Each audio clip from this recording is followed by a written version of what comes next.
तो जैसा कि लास्ट एपिसोड में हमने देखा था कि वांग युन को बेवजह पनिश करते हुए मौत के घाट उतार दिया गया, लेकिन मरने के बाद उसे मिंगलोंग नाम के डिमोनिक सुप्रीम इमॉर्टल की लेगेसी हासिल हुई, जिसके चलते वो बड़ी ही तेजी के साथ लेवल अप करते हुए खुद को पावरफुल बनाने के अपने टारगेट को पूरा करने लगा। उसे टोंगशन सोर्ड सेक्ट का डायरेक्ट डिसाइपल बनना था, जिसके लिए वांग युन ने कड़ी मेहनत कर ट्रायल एग्जाम को पास कर लिया। मगर बदकिस्मती उसका पीछा नहीं छोड़ती। जब उसे लगा कि अब वो अपने मास्टर सन को एक सेफ और खुशहाल जिंदगी बहाल करेगा, तभी सिटुजिन नाम के बंदे ने एल्डर सन को खत्म कर दिया। उसने सिर्फ एल्डर सन को ही खत्म नहीं किया था, बल्कि वांग युन से उसकी फैमिली भी छीन ली। इसलिए वांग युन डिसाइड करता है कि अब वो अपने दुश्मनों को खत्म करके एल्डर सन को ट्रिब्यूट देगा।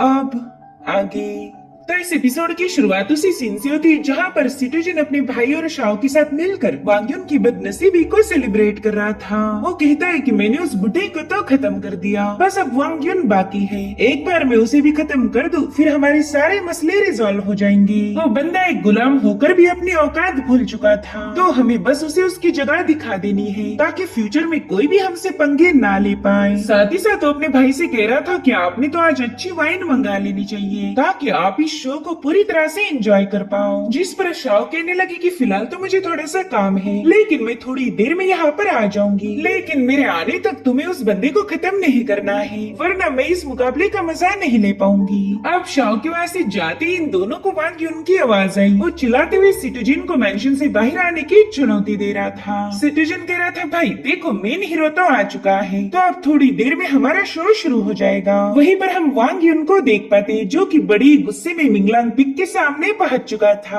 अब वहाँ मुझे डिसाइपल वांग युन को देखकर कहने लगे कि सिटिजन तो बॉडी रिफाइनिंग के छठे लेवल पर है, तो ये बंदा चाहे कितनी भी कोशिशें क्यों न कर ले, इस सिटिजन को कभी हरा नहीं सकता।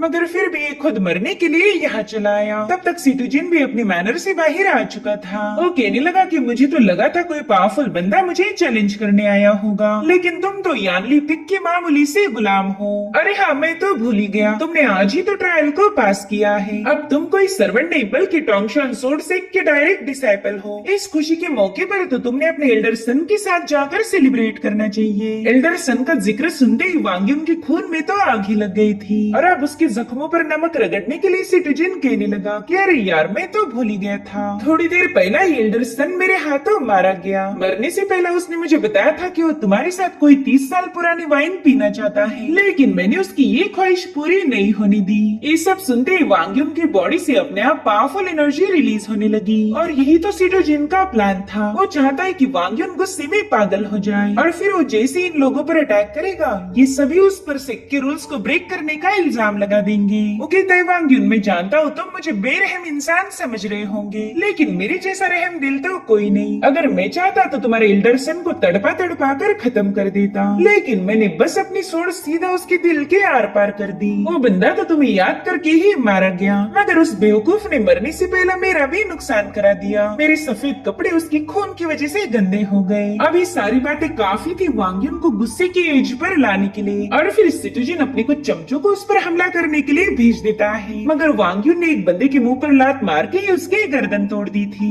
वांग युन के एक ही स्ट्राइक में वो बंदा मर चुका था, जो देखकर सिटुजिन काफी ज्यादा खुश हो गया। वो कहने लगा कि वांग युन मुझे तो तुम्हारा एक खूंखार रवैया काफी ज्यादा पसंद आया, मगर अफसोस तुमने हमारे सेक्ट के रूल्स को ब्रेक किया है। अब तो मुझे मजबूर होकर तुम्हें सबक सिखाना ही होगा। जिसके बाद वो अपने 2 और चमचों को उस पर हमला करने के लिए भेज देता है, लेकिन वांग युन अपने ड्रैगन स्टाफ की पावरफुल ब्लो के साथ ही उन दोनों को घायल कर चुका था, जो देखते ही अब सिटुजिन ने उसके साथ फाइट करना शुरू कर दी। वो सबसे पहला तो वांग युन की तरफ अपनी आइस ब्लेड से अटैक कर देता है। हालांकि वांग युन अपनी ड्रैगन स्टाफ की मदद से बड़ी तेजी से उस आइस ब्लेड को चीरते हुए उसकी तरफ आगे बढ़ने लगा, जो देख सिटुजिन ने बिटर कोल्ड अर्थ आइस टेक्निक को एक्टिवेट कर दिया। उसके ऐसा करते ही वहाँ पर एक फॉर्मेशन क्रिएट हो गया था, जो कि उस पूरी जगह को बर्फ में जमाने लगा। साथ ही साथ वांग युन के आसपास कई सारे आइसलैंसेस भी क्रिएट हो गए थे, जिनसे वो बड़ी ही मुश्किल से बच पाया। और ये देखकर सिटुजिन कहता है कि वाह, मानना पड़ेगा तुम्हारी बॉडी काफी ज्यादा स्ट्रांग है। अगर तुम भी उस बुढ़े जैसे कमजोर होते तो शायद इसी अटैक में मारे जाते। सच बताओ तो उस बुढ़े को खत्म करना मुझे काफी ज्यादा बोरिंग लगा, लेकिन मैं उम्मीद करता हूँ कि तुम इस फाइट में काफी अच्छे से मेरा साथ दोगे। अगर तुम थोड़ी देर और टिक जाओ तो ये मुकाबला एक्साइटिंग होगा। जिसके बाद वो बड़ी तेजी के साथ विंड स्वॉर्ड स्लैश का यूज करते हुए वांग युन पर हमले करने लगा। तो वांग युन भी अपने ड्रैगन स्टाफ की पावर को एक्टिवेट करते हुए उसके सारे अटैक को डॉज कर देता है। इतना ही नहीं, उसने हेवन स्प्लिटर मूव का यूज करते हुए सिटोजिन के हाथ को निशाना बनाया, जिसमें सिटोजिन बुरी तरह से घायल होकर जमीन पर पटक चुका था। इतना ही नहीं, उसने अपना वो हाथ भी खो दिया जिसका यूज करके उसने एल्डरसन को खत्म किया था। और अब वांग युन उसे हेल में पहुंचाने के लिए उसके पास आ जाता है। और सिटोजिन में अब तो इतनी भी पावर्स नहीं बची थी कि वो खुद को बचाने के लिए वहां से भाग पाए, इसलिए वो रेंगते हुए आगे बढ़कर अपने भाई से मदद मांगने लगा। वहीं पर वांग युन अपना स्टाफ उसके आर पार करने वाला था, मगर उतने में ही उस पर एक स्वॉर्ड से अटैक हो गया, जिसके चलते वांग युन काफी पीछे ढकेला गया था। लोग कह रहे थे कि ये देखो सिटोजिन का भाई सिटोकांग पहुंच चुका है, अब तो वांग युन बड़ी भयानक मौत मारा जाएगा, क्योंकि ये बंदा बॉडी रिफाइनिंग के 7वें लेवल पर है। वहीं पर कांग अपने स्वॉर्ड को घुमाते हुए कहने लगा कि तुम हमारे सेक के गद्दार हो, चलो तुम्हें खत्म करके मैं हेवंस की बिहाफ में जस्टिस को अपहोल्ड करूंगा। और अब इन दोनों में एक जोरदार क्लैश हो गया था। वांग युन कहता है कि मुझे तो लगा था तुम अलग होंगे, मगर तुम सभी लोग एक जैसे हो। और उतने में ही कांग ने उसे पीछे पुश कर दिया। वांग उससे कह रहा था कि तू जस्टिस को अपहोल्ड करना चाहता है ना, तो चल ठीक है, इस काम को फुलफिल करने में मैं तेरी हेल्प करूंगा। उतने में ही कांग 1000 माइल्स ऑफ आइस का यूज करते ही वांग युन पर एक जोरदार अटैक कर देता है, जिससे वहाँ पर आइस पावर का एक जबरदस्त क्लैश हो चुका था। मगर वांग उसमें से बाहर आकर सीधे अपने ओपोनेंट के साथ भिड़ गया। हालांकि कांग ने उसे पीछे पुश कर दिया था, लेकिन वांग युन एक बार फिर से अपनी फुल एनर्जी का यूज करते हुए इस बंदे से मुकाबला करने की कोशिश करने लगा। वहीं पर सिटीजन अपने भाई को बता रहा था कि इसे इतनी आसानी से खत्म मत करना, मैं भी इसे 2-4 स्ट्राइक्स जड़ना चाहूंगा। जो सुनते ही कांग सीधे वांग पर हमला करने के लिए हवा में जंप लगा देता है, और उतने में ही वांग की बॉडी से बहुत ही स्ट्रॉन्ग एनर्जी रिलीज होने लगी। उसने गोल्डन बैटल ब्लड टेक्निक को एक्टिवेट किया था, जो कि हेवंस के रूल को ब्रेक करने के लिए यूज की जाती है। और फिर वो इसी मूव की लाइट का यूज करते हुए इसे पीछे पुश कर चुका था। लोग तो ये देखकर हैरान हो गए कि ये बंदा अपने ब्लड को एक्चुअल में बदलकर हेवंस के खिलाफ चला गया। साथ ही इसी पावरफुल टेक्निक का यूज करते हुए वांग युन बॉडी रिफाइनिंग की 6ठी लेवल पर ब्रेक थ्रू कर चुका था, जिसके बाद वो बड़ी स्टाइल के साथ अपने ड्रैगन स्टाफ को समन कर उसे घुमाते हुए इन दोनों पर अपना डोमिनेंस साबित कर देता है। जो देखते ही सिटोजिन की तो होश ही उड़ गए। वो कह रहा था कि बंदा महज 15 साल का होकर भी इसने कुछ एक्स्ट्रा ऑर्डिनरी कर दिखाया। हेवंस के खिलाफ जाकर ब्रेक थ्रू करना कोई ऑर्डिनरी बात तो नहीं हो सकती, इसलिए अपने बड़े भाई को बताने लगा कि अब तो हमने इसे जल्दी से खत्म करना ही चाहिए। अगर ये जिंदा बच गया फिर हमारी मुश्किलें कभी खत्म नहीं होने वाली। और उतने में वांग युन ने सीधे जाकर कांग पर अटैक कर दिया, जिसके चलते वो बंदा काफी पीछे पुश हो गया था। वो समझ गया कि वांग युन को हराना आसान नहीं होने वाला, इसलिए वांग युन से निपटने के लिए उसने अपनी सबसे स्पेशल टेक्निक फ्रोजन पर्ग्यूटरी को एक्टिवेट कर दिया, जिसके चलते वहाँ पर कई सारे फॉर्मेशंस क्रिएट हो गए थे, जिन्होंने वांग युन को चारों ओर से घेर लिया। और उतने में ही कांग आइस स्ट्रैंगुलेशन मूव का यूज करते हुए इन सभी फॉर्मेशन से आइस लेंसेस की बारिश करना शुरू कर देता है। वांग भी समझ गया कि ये मूव काफी ज्यादा पावरफुल है, मगर वो कहने लगा कि अभी तक मेरा रिवेंज पूरा नहीं हुआ, इसलिए मैं इतनी आसानी से तो मर नहीं सकता। साथ ही साथ मिंगलोंग भी उससे कहने लगी कि तुम्हें क्या लगता है ये मूव तुम्हें खत्म कर देगी? ना ना, तुम इतनी आसानी से तो इन लूजर्स के हाथों मरने नहीं वाले। तो चलो अब मेरे एक और इनहेरिटेंस को हासिल करने की एबिलिटी शो करो। जिसके बाद वांग के आसपास 2 पावरफुल ड्रैगन्स क्रिएट हो चुके थे, जो कि गोल गोल घूमते हुए उसमें अपने पावर्स को ऐड करने लगे। और अब उस पावर को हासिल करने के बाद वांग अपना स्पीयर घुमाते हुए कहने लगा कि यिन यांग ने ही 5 एलिमेंट को जन्म दिया था, और फिर अर्थ एंड हेवन को डिवाइड किया गया। इसी से अपर एंड लोअर राउंड क्रिएट हो गई, जो कि इस दुनिया में चल रही जंग का कारण है। जिसके बाद वो अपने ड्रैगन स्टाफ को जमीन पर हिट करते हुए यांग ड्रैगन को वहाँ पर समन कर लेता है, जिसने वहाँ आते ही कांग की फॉर्मेशन को ब्रेक करके सीधा उस पर अटैक कर दिया। वहीं पर कांग भी अपने आइस एनर्जी का यूज करते हुए इसे काउंटर करने की पूरी कोशिश कर रहा था, मगर फाइनली इसमें जीत हुई यांग ड्रैगन की। उसने कांग को बड़ी ही आसानी से खत्म कर दिया था। और तभी वहाँ पर शाओ पहुँच जाती है। वो तो कांग के इसे हालत देखकर ही रोते हुए उसके पास चली गई। वो कह रही थी मुझे माफ कर देना, मैं तो बस आपके लिए वाइन लाने गई थी और मुझे आने में इतनी देर हो गई कि आप मुझे छोड़कर चले गए। प्लीज उठ जाए, हेवन के वास्ते उठ जाए। मगर कांग तो ऑलरेडी हेल के दरवाजे के पास पहुँच चुका था। शाओ कहने लगी कि आप ही मुझे इस सेक्ट में लेके आए थे, यहाँ रहने का मौका दिया, और मैं आखिरी वक्त में आपकी मदद भी नहीं कर पाई। इधर सिटीजन भी अपने भाई की मौत से काफी ज्यादा दुखी हो गया। उसे लगा ही नहीं था कि वांग के साथ बैर उसे इतना ज्यादा महंगा पड़ेगा। तभी वांग युन उससे कहता है कि अपना सिर उठाकर मेरी आंखों से आंखें मिला, जिस पर सिटीजन कहता है वांग यून मेरा छोटा भाई सीटू मिंगलांग जरूर से इसका बदला लेगा। तभी वांग अपना स्टाफ उसकी तरफ पॉइंट करते हुए कहने लगा कि मुझे मेरे मास्टर सन ने बताया था कि मॉर्टल्स कभी भी मॉर्टल्स का मुकाबला नहीं कर सकते,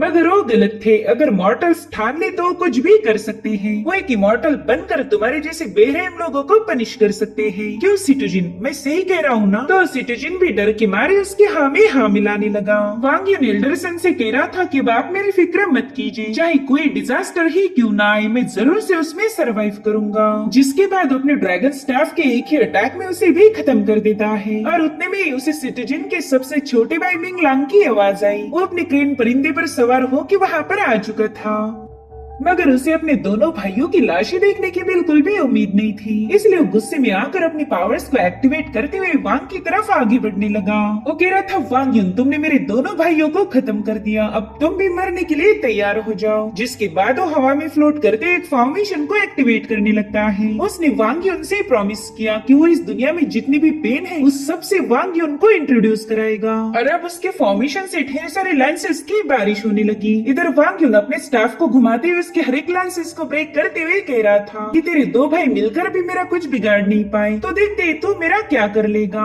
उतने में ही शाओ भी वांग पर हमला करने के लिए आगे बढ़ती है। वो कह रही थी कि मैं चाहती हूँ कि तुम भी मेरे सीनियर कांग को ज्वाइन करो, मगर उतने में उस पर हमला हो कि उसे काफी पीछे पुश कर दिया गया। दरअसल वहाँ पर एंट्री हुई थी यानली की। वो कहने लगी कि वांग यून मेरे यानली पिक का डिसाइपल है, अगर तुम में से कोई भी उसे नुकसान पहुँचाना चाहता है तो फिर तुम्हें पहले मेरा मुकाबला करना होगा। जब एक मिंगलांग कहता है यानली इस बंदे का साथ देखकर तुम हमारे फैक्शन के रूल्स को ब्रेक कर रही हो। इस बंदे ने हेवंस के रूल्स के खिलाफ जाकर अपने फेलो डिसाइपल्स की जाने ली है और तुम हो कि उसी को प्रोटेक्ट कर रही। जिस पर यानली कहती है कि इस मसले को मैंने ऑलरेडी हमारे सेक्ट लीडर के साथ डिस्कस किया है। ये लोग वो खुद यहाँ पर आ गए और उतने में तेज डिवाइन एनर्जी रिलीज होते हुए उसमें से टोंगशन सोर्ड सेक्ट के सेक्ट लीडर बाहर आ गए। उन्हें देखते ही सभी लोग अपने घुटनों पर आ गए। वहीं पर मिंगलांग कह रहा था कि इस वांग यून ने मेरे भाइयों का कत्ल किया है, तो प्लीज इसे मेरे हवाले कर दीजिए ताकि मैं इसे पनिश कर पाऊं। जिस पर सेक्ट लीडर जवाब देते हुए कहने लगे कि तुम्हारे भाई सिटोजिन ने बड़ी बेरहमी से एक इनोसेंट बंदे का खून किया था, जो कि वांग यून के लिए उसकी पूरी दुनिया थे। इतना ही नहीं, तुम्हारे बड़े भाई ने सिटोजिन को पनिश करने की बजाय उसका ही सपोर्ट किया, इसलिए उनके साथ जो कुछ भी हुआ ये सब वो डिजर्व करते थे। वांग ने उन्हें मार के कोई गलत काम नहीं किया, बल्कि उसने तो जस्टिस को अपहोल्ड किया है। और तुम्हें तो पता ही होगा हमारे टोंगशन सोर्ड सेक्ट के डिसाइपल राइचियस पाथ को फॉलो करते हैं, उसी का यूज कर हम इमॉर्टैलिटी को अचीव कर सकते हैं। इसलिए हमने अपने दिल में झूठ को पनाह नहीं देनी चाहिए। इतना ही नहीं, हमने अपनी सोड के साथ भी अन्याय नहीं करना चाहिए। ये सोड तुम्हें बुराई को मिटाने के लिए दी गई थी, ना कि उस बुराई की परवरिश के लिए। साथ ही साथ वांग यून से कहने लगे कि तुमने एक साथ 5 लोगों को खत्म किया है और वो भी काफी ज्यादा ब्रूटल तरीके से, इसलिए मैं तुम्हें 1 साल की कन्फाइनमेंट की पनिशमेंट सुनाता हूँ। 1 साल में तुम अपने एक्शंस के बारे में सोचकर खुद के बर्ताव में सुधार लाओ। जिस पर वांग यून कहने लगा कि एल्डर सन मेरे फादर जैसे थे, तो मैं अगले 7 दिन उनके साथ बिताना चाहूंगा, उसके बाद मैं कन्फाइनमेंट के लिए तैयार हूँ। तो सेक्ट लीडर ने भी उसकी इस रिक्वेस्ट को अप्रूव कर लिया। अब सीन शिफ्ट होकर हमें एल्डर सन की ग्रेव दिखाई गई, जहाँ पर वांग यून मायूस होकर अकेले ही ड्रिंक कर रहा था।